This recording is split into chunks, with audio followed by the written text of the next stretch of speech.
प्रिय शिष्य, अपनी बेटी को भी अपने साथ लाओ। मुझे तुमसे एकांत में कुछ बातें करनी है।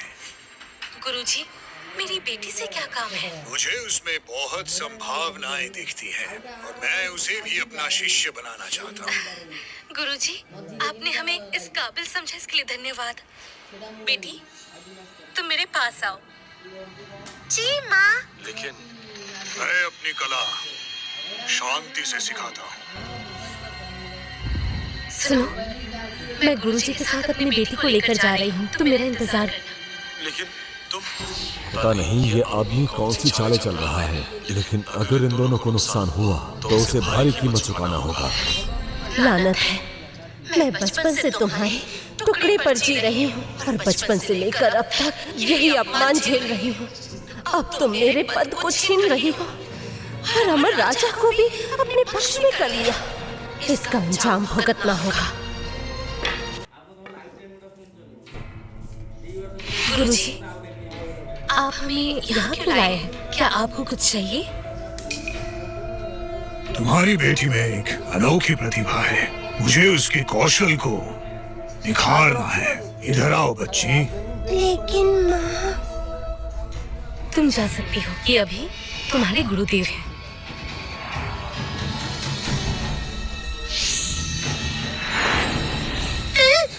गुरुजी, रुक जाइए। सब ठीक है, ये सामान्य है। क्या तुम अपनी बेटी के संविधान का राज जानना चाहती हो? बेटी, बेटी। इसमें कोई संदेह नहीं कि इसके पास एक दिव्य शरीर है। ऐसी असाधारण प्रतिभा, मैं भी प्रभावित हूँ। कोई हैरानी नहीं है कि स्वर्ण सम्राट के क्षेत्र को इस छोटी लड़की की जरूरत है। उसके अंदर की सहज ऊर्जा इतनी समृद्ध है, उसे मैं अपने पास रखकर अपनी शर्तें तय कर सकता हूँ। गुरुजी, आपने इसके साथ ये क्या किया?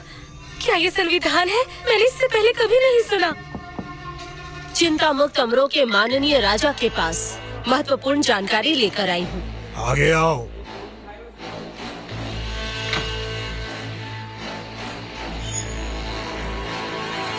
प्रणाम स्वीकार करें। शायद आपको पता न हो, लेकिन इसने पहले ही सम्राट को अपमानित कर दिया है। अगर आप इसे शिष्या बनाते हैं तो ये दो घरानों में विवाद पैदा करवा सकती है। एक घराने के सम्राट प्रतिष्ठित अमर सम्राट है, जिसका मतलब। बड़ी बहन, तुमने ऐसा क्यों किया? क्यों? मैं बचपन से कहती आ रही हूँ, मुझे तुम्हारे टुकड़ों पर नहीं पलना, और अब तुम मेरे पद को छीनने चली हो। मुझे मजाक बना दिया है तुमने। काश मैं तुम्हें मिट्टी में मिला सकती, तुम्हारे की अन्याय की सजा दे पाती।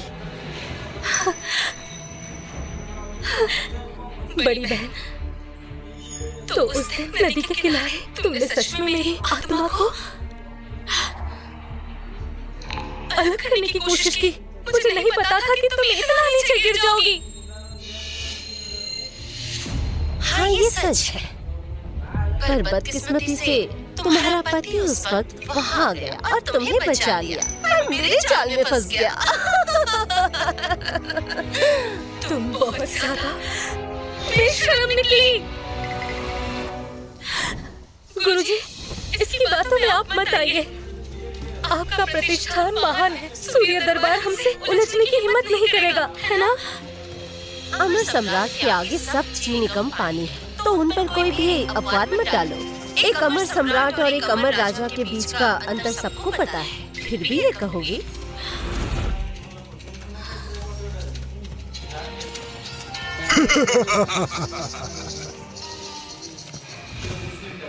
प्रिय शिष्य, मुझे इस लोक में किसी का भी भय नहीं है, समझी?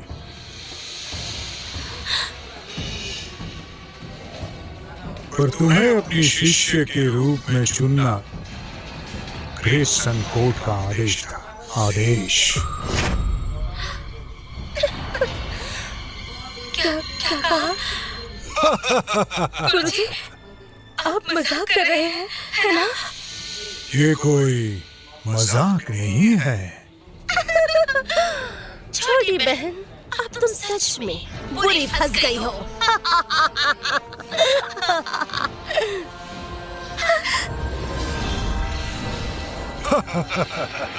चुपचाप ग्रेट सन कोर्ट का ऑर्डर मानो, समझी? जैसा गुरुजी चाहते हैं वैसा ही करो। जाओ कह दो उनसे जो उन्हें चाहिए वो मेरे पास है।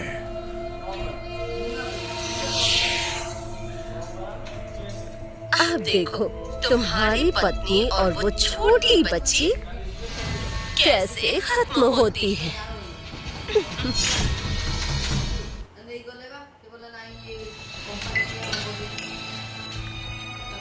पता नहीं वो उन्हें कहाँ ले गए होंगे, अभी तक वापस भी नहीं आए।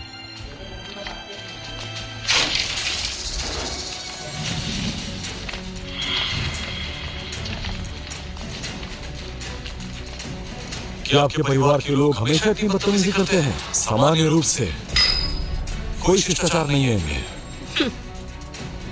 तुम यहाँ अपनी मौत को आमंत्रण देने आए हो? बहुत से लोग मुझे मारना चाहते थे, लेकिन कोई मुझे मार नहीं पाया। अगर चाहो तो जरूर कोशिश कर सकते हो। तुम मौत का सामना करने के लिए तैयार हो जाओ। यहाँ बैठे हुए लजीज खानों का लुत्फ उठा रहे हो और वहाँ तुम्हारे परिवार का अंत उनके दरवाजे पर खड़ा है, समझे? तुमने मेरी पत्नी के साथ क्या किया? अब मरने के लिए तैयार हो जाओ।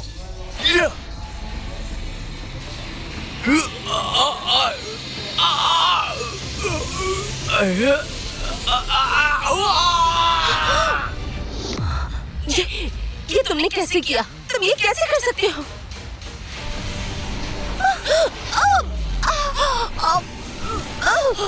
मैं तुमसे आखिरी बार पूछता हूँ, मेरी पत्नी को जवाब दो।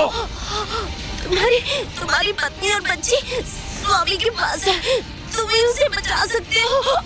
उम्मीद करता हूँ हमारा ऐसी गलती नहीं। छोड़ो। अब उन सबका सामना करने का वक्त आ गया है। उनका खेल अब मैं खत्म करूंगा।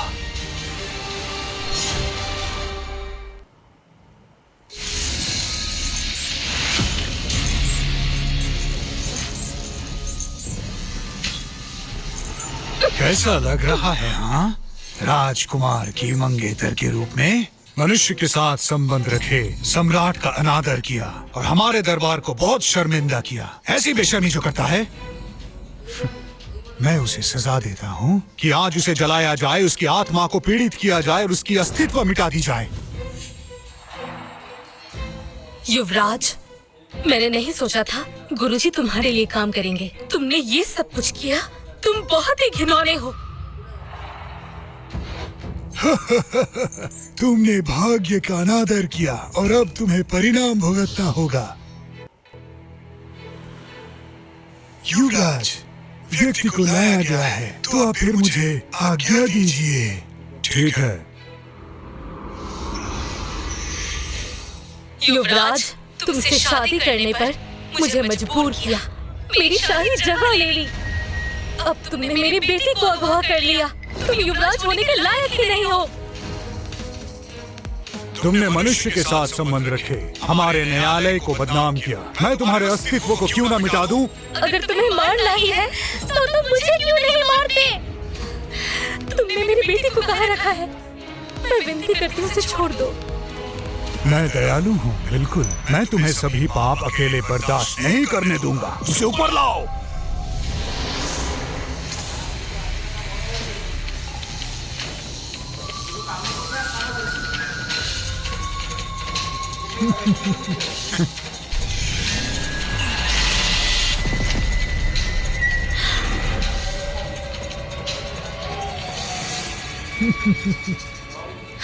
बेटी, बेटी,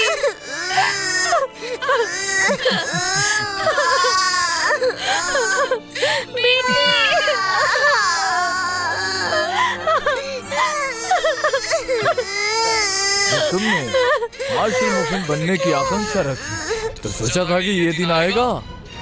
ये तुमने किया? हाँ मैंने कहा था तुम बिना कीमत चुकाए यहाँ से नहीं जा पाओगी, समझ रही हो तुम? मेरी वजह से क्राउन प्रिंस को खबर दी, वरना तुम अब भी एवरग्रीन फॉरेस्ट में छिपी होती। अब देखो तुम कैसे यहाँ तड़प रही हो, बेशरम कहीं की। तुम्हारा परिवार धोखेबाजों से भरा है। तुम बेशरम हो, तुमने मेरे परिवार के साथ गद्दारी की है। मौत के दरवाजे पर भी तुम जवाब देने की हिम्मत रखती हो। दुआन परिवार हमेशा से क्राउन प्रिंस के प्रति वफादार रहता है, तुम बस इसे देखने के लिए बहुत बेसब्र हो। तुम उस काबिल नहीं हो कि तुम मुझे बचा सको। ये दिन देखने से पहले मैं मर क्यों नहीं गई?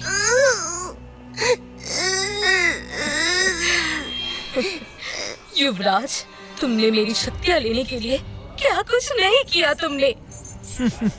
लेकिन अगर तुम्हें ये मिल भी जाता तो तुम इसे संभाल नहीं पाते। क्या तुम इस शक्ति को जगाने के लिए अपना तत्व दे सकते हो? बस मेरी बेटी को बख्श दो तो मैं खुद को खुशी खुशी तुम्हारे हवाले कर दूंगी। इससे तुम मेरी शक्तियों को पहले की तरह सक्रिय कर पाओगे। ठीक है, मैं सहमत हूँ। तो फिर स्वर्ग की कसम खाओ कि तुम मेरी बेटी को कुछ नहीं करोगे। मैं हूँ यहाँ का युवराज, स्वर्ग की कसम खाता हूँ, अब से मैं कभी इसकी बेटी को नुकसान नहीं पहुँचाऊंगा। अगर मैं इस शपथ को तोड़ता हूँ तो मुझे दिव्य दंड मिले। बेटी, एक अच्छी जिंदगी जीना और हमेशा खुश रहना।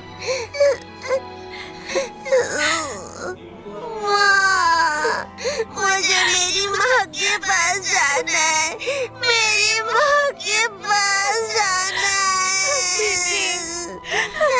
माँ,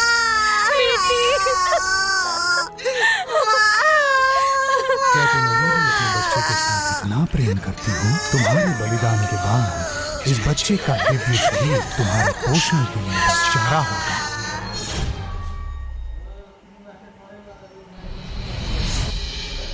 छोटे सम्राट के जन्म पर बधाई देते हैं, जो मुझे मेरे दिव्य शरीर को शुद्ध करने में मदद कर रहा है।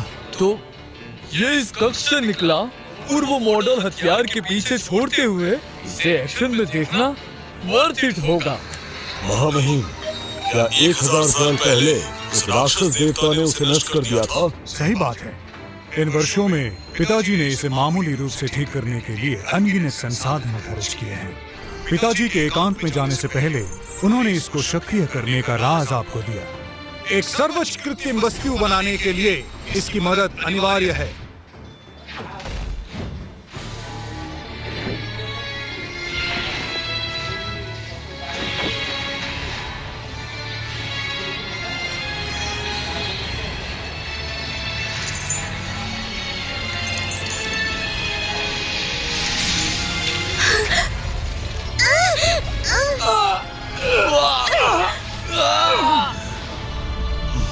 कहावत ये है कि प्रीमोर्डियल हथियार में आकाश और पृथ्वी के बराबर शक्ति होती है। क्या सच में ये सही है?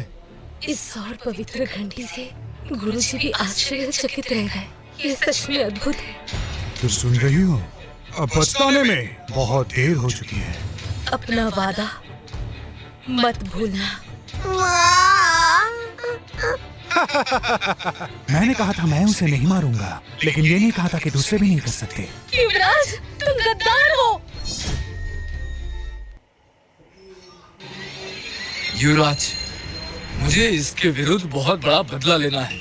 हाँ, उस परिवार के लिए रसायन शास्त्र का लालच दो और उसकी सहज हृदय और स्वरूप अंतरात्मा उससे छीन लो। जो आ गया युवराज। तुम्हारी हिम्मत कैसे हुई? मैं मर भी जाऊं पर तुम्हें सफल नहीं होने दूंगी।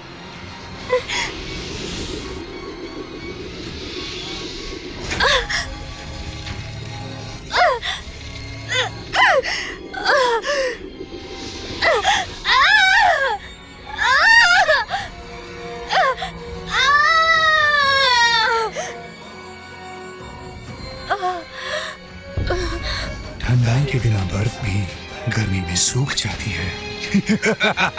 दवा तैयार है।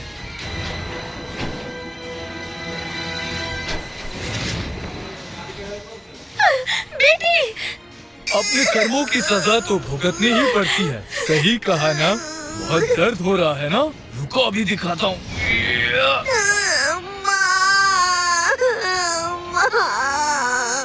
बेटी माँ, बहुत दर्द हो रहा है। मेरी बेटी को कुछ मत करना, मैं तुम्हारे सामने हाथ जोड़ती हूँ। जितना रोना है रो लो। क्या तुम मुझे सिखाओगे? कर्मों का रोना सबसे मधुर संगीत है। तुम जितना रोगी मैं उतना ही खुश होऊंगा। तुम मेरी पकड़ से बच नहीं सकते। बेटी बेटी बेटी।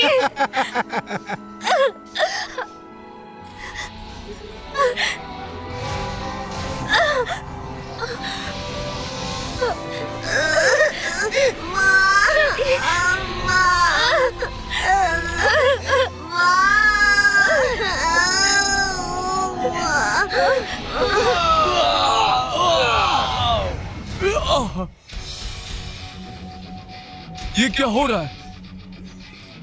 क्या वो नियंत्रण खो रही है? ये कैसे संभव है?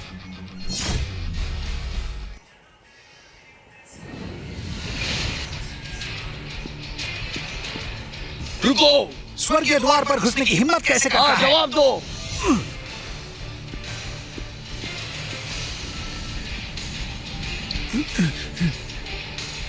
माँ, मुझे दर्द हो रहा है। एक आम इंसान होकर हमें कैसे बचा सकता है? पता नहीं अब क्या होगा। माँ, मैं मरना नहीं चाहती। मुझे आपके और पिताजी के साथ रहना है। पाताल लोक में गड़बड़ है और उसे एक मजबूत हाथ की जरूरत है। सभी मेरे साथ इसे नियंत्रण करो।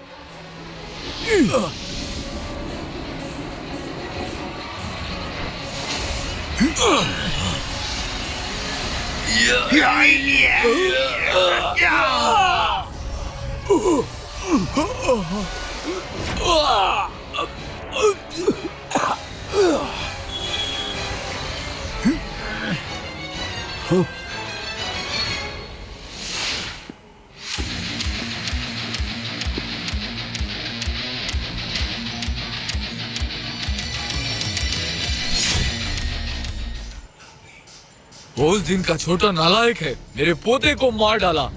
ये कौन है और ये नियंत्रण कैसे कर रहा है? टूटी हुई घंटी को मैंने जोड़ दिया है। क्या? हाँ?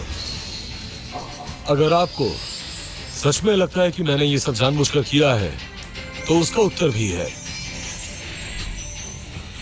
अरे, ये कैसे संभव है? एक मामूली इंसान इस शाही चीज को कैसे नियंत्रण कर रहा ये है? एक प्रीमोडियल दांव हथियार है, अन्यथा जब तक स्वर्ग और पृथ्वी नष्ट ना हो जाए, ये बच्चा एक मोर्टल है। वो 16 सेक्रेट बेल को कैसे नियंत्रित कर सकता है?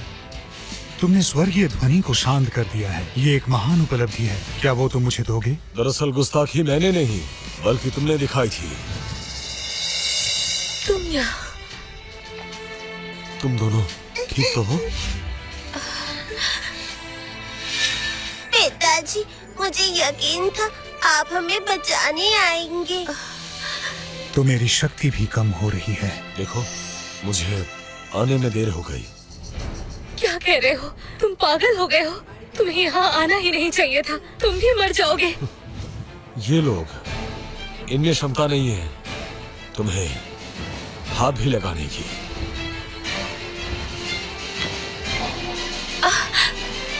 कितने घमंडी है। उसे रोको। छोटे नालायक, तुम 16 सेक्रेट बेल की शक्ति को परख नहीं सकते। तुम महान सूर्य दरबार में घुसने की हिम्मत करते हो। ये लो।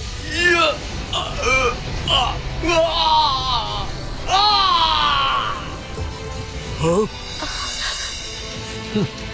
क्या? स्वर्गीय ध्वनि का आध्यात्मिक जड़े उसके शरीर को शुद्ध कर रहा है। एक इंसान इसे कैसे प्राप्त कर सकता है? अब मुझे समझ में आ गया है। ये सारी पृथ्वी की ऊर्जा को एकत्रित करके अपनी शक्तियां बढ़ा रहा है। हमें किसी भी तरह इसे रोकना होगा। अगर मैं मर गया तो दिव्य न्यायालय नीचे आए और इस अधूरे को नष्ट कर दे। पिताजी, बच्चे, राजकुमार तुमसे बातें कर रहे हैं। देखो, तुम्हें डरने की जरूरत नहीं है। अब बस तुम देखती जाओ कि पापा इन्हें कैसे सबक सिखाते हैं। बच्चे, तुम्हारे पास सिर्फ एक मौका है, उसके बाद तुम्हारा पूरा परिवार खत्म हो जाएगा। 16 घंटे का उपयोग करना बंद करो, तुम्हें खतरा हो सकता है। युवराज, मैं तुम्हारे साथ रहूंगी, लेकिन तुम मेरी बेटी और पति को कुछ नहीं करोगे, वरना हम सब साथ में मरेंगे और तुम्हें कुछ नहीं मिलेगा। वे बस एक महिला और एक बच्चा है। अगर तुम स्वर्गीय ध्वनि को नीचे रखते हो तो मैं तुम्हें 1000, 10,000 अशर्फिया दे सकता हूँ, यहाँ तक कि तुम्हें अमर बनने में भी मदद कर सकता हूँ। दरअसल तुम जैसे लोग कभी नहीं समझते, क्योंकि सब स्त्रियां एक जैसी नहीं होती। खैर जाने दो, जो कुछ ही देर में मरने वाला है उसे इन सब बातों से अब क्या ही फर्क पड़ेगा, क्योंकि तुम्हारा अंत अब मेरे हाथों होना है। ऐसा मत करो, तुम मर जाओगे। मैं ऐसा नहीं चाहती, मुझे छोड़कर मत तुम कुछ जाओ। मत करो, मैं हूं ना, तुम दोनों को कुछ नहीं होगा, मैं वादा करता हूँ। इन्हें आज सबक जरूर मिलेगा। मुझे महान कार्य में समर्थन देने के लिए इन्हें नीचे ले जाओ, कोई कसर मत छोड़ना।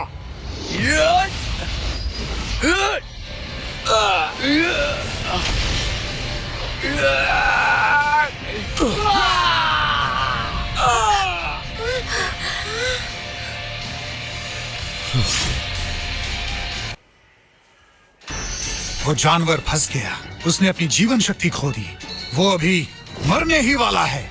जो हुक्म महामहिम। हं? तो सुनो लड़के, तुम जैसे एक मामूली इंसान हमें यहाँ ललकार नहीं सकता। ये लो।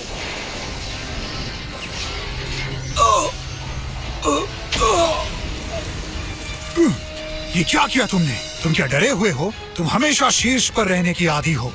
मैंने कहा था कि तुम गलती कर रहे हो, लेकिन फिर भी तुमने नहीं सुना। अब अंजाम भुगतने के लिए तैयार हो जाओ, क्योंकि मेरे परिवार को नुकसान पहुंचाने की कोशिश करने के लिए अब मैं तुम्हें सजा देने वाला हूँ। तुमने हद पार कर दी है। मुझे कौन मार सकता है?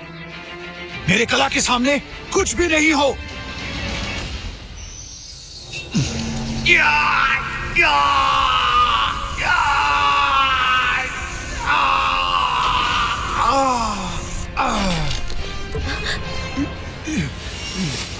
तुम अभी अपने जीत का जश्न मत बनाओ, मेरे पास अभी एक आखिरी चाल है। तो फिर देखते हैं कि तुम्हारे अंदर अभी भी कितनी क्षमता बाकी है। मैं तुम्हें इतनी आसानी से जीतने नहीं दूंगा। ठीक है, चलो दिखाओ अपनी शक्ति।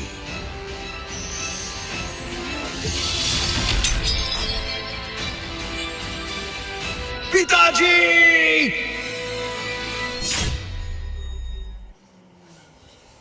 मुझे तुम्हारा सामना करके बिल्कुल मजा नहीं आया।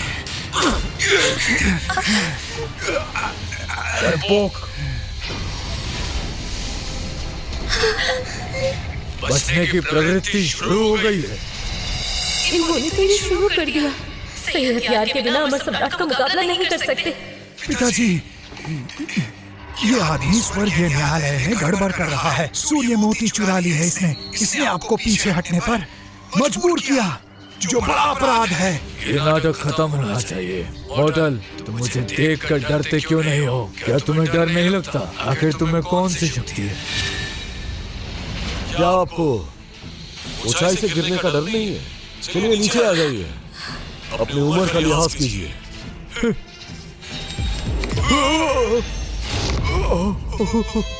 पिताजी, ये आपको क्या हुआ?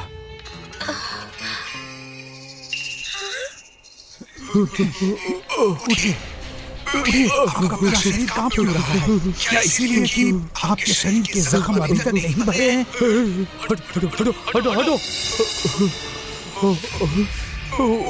उठिए, ये आदमी कोई बड़ा शक्ति नहीं है, एक मामूली सा इंसान है। इसके पास कोई भी ऐसी शक्ति नहीं है जिससे ये हमें हराए। कृपया करके इसे हराइए।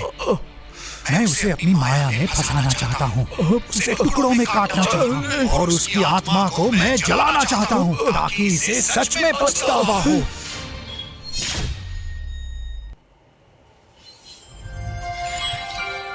प्रणाम सूर्य सम्राट। मेरे पति ने मेरी वजह से न्यायालय में हंगामा किया। अगर आपको सजा देनी ही है तो मुझे दीजिए, इन्हें छोड़ दीजिए। कृपया मेरे पिताजी को जाने दीजिए। चलो उठो, ये तुम क्या कर रही हो? देखो, हम सूर्य सम्राट के सामने झुक जाते हैं। आपकी शक्ति मेरे जैसे मामूली प्राणी के लिए बहुत ज्यादा। मैं भस्म हो जाऊंगा आपके तेज से। हाँ। पिताजी, ये आप क्या कर रहे हैं? अरे तुम भी घुटने टेको, ये बहुत ही शक्तिशाली है। मैं इसके सामने घुटने टेकूं?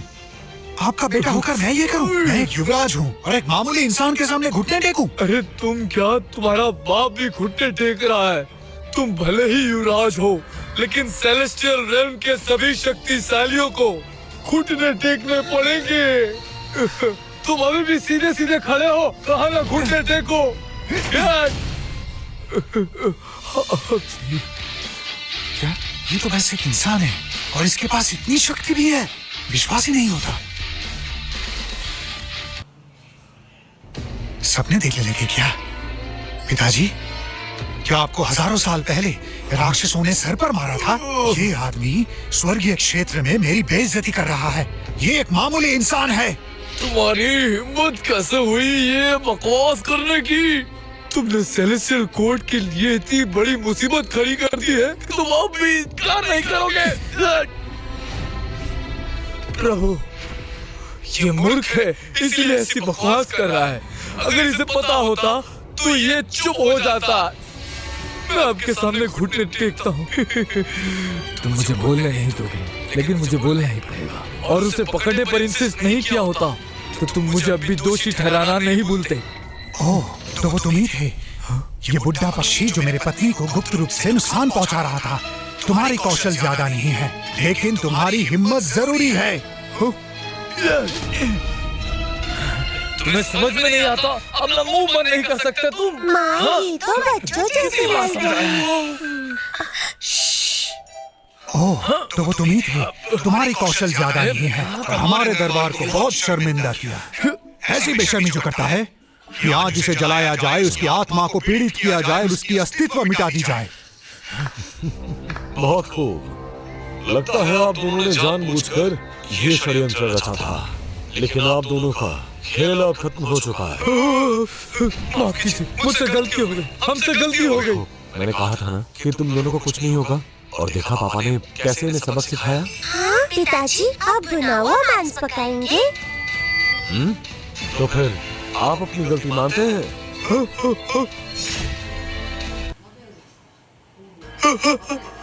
प्रभु, कृपया मुझे मत मारो। मैं अभी भी उपयोगी हो सकता हूँ। मैं आपके लिए काम कर सकता हूँ। बुढ़े कहेंगे, क्या तुम्हें लगता है कि सिर्फ बड़े होने से तुम इतने कायर हो सकते हो? ठीक है, बस इंतजार करो। मुझे तुम्हारी पत्नी और बच्चे को मारने का मौका मिलेगा, तब तुम देखोगे कि क्या होता है।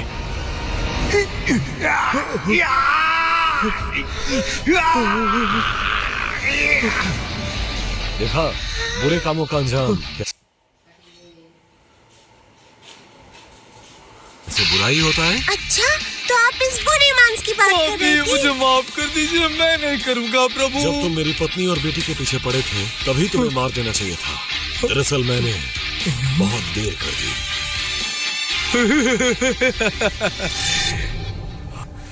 ठीक है, क्या तुम्हें लगता है कि तुम मुझे मार सकते हो? इतनी आसानी से नहीं मरने वाला मैं।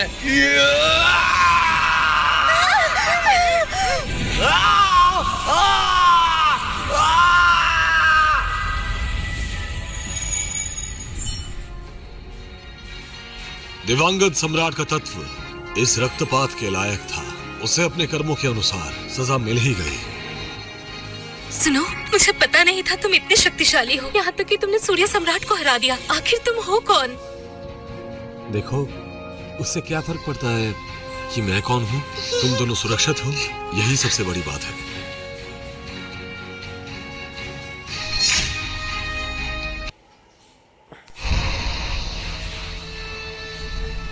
यहाँ से चले जाओ, इस दरबार से दूर रहो, वरना मार दूंगा।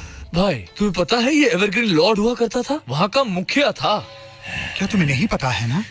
ये तो एक स्वामी हुआ करता था।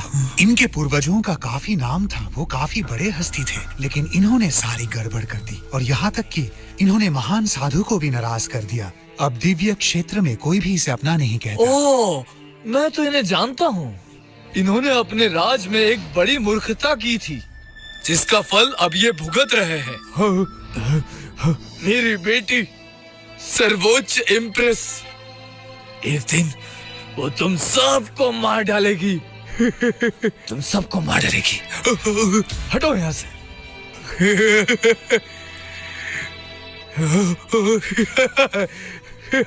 कोई नहीं बचेगा। कोई नहीं बचेगा। कोई भी नहीं बचेगा। वो सबको मार डालेगी।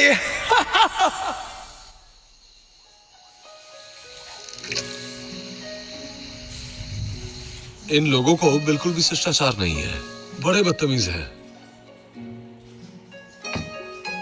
पतिदेव, तुम यहाँ दोपहर से बैठे हो पर एक भी मछली नहीं पकड़ी। लगता है आज खाने में कुछ और बनाना पड़ेगा। दरअसल एक भी मछली कांटे में नहीं आई। खैर जाने दो, तुमने मेरे लिए एक अच्छा अवसर क्यों गवा दिया? तुम तो राज कर पाती, लेकिन अभी यहाँ कष्ट करना पड़ रहा है। मैं अपने पिता जैसी नहीं बनना चाहती, जो शक्तियों को पाने के लिए कुछ भी कर सकते हैं। इसके अलावा तुम्हारे साथ रहकर मैं बहुत खुश हूँ। मुझे और कुछ नहीं चाहिए।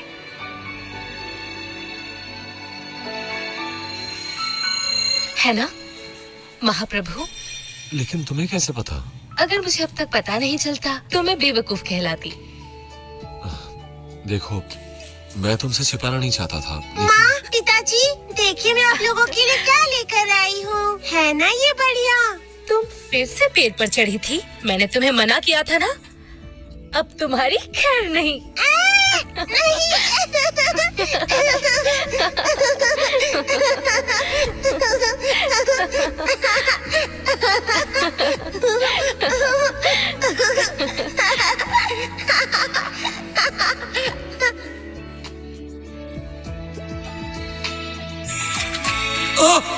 लगता है मछली फंस गई।